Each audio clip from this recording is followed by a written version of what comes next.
हमें क्यों रोकोगे? Governor house में क्यों? हमें बात करनी है, हमें अपनी बात सुनानी है, हमें क्यों क्यों इतना पढ़ने के बाद भी? ठीक है, इतना कम परसेंट रिजल्ट आता है, आप लोग क्या कब तक बनाओगे?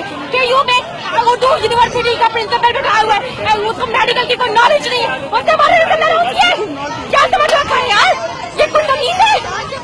हमें हमारा जस्टिस चाहिए, हम नहीं जाएंगे। मैं गवर्नर हाउस के अंदर जाऊंगी, कौन रोकता है मैं भी देखती हूँ। ये क्या तरीका हुआ? चोरों को तो पकड़ते नहीं है, चाइल्ड के बच्चे पुलिस हमेशा लेट होती, गाड़ी नहीं होती, इतने मोटे हुए हुए भागा नहीं जाता हमसे।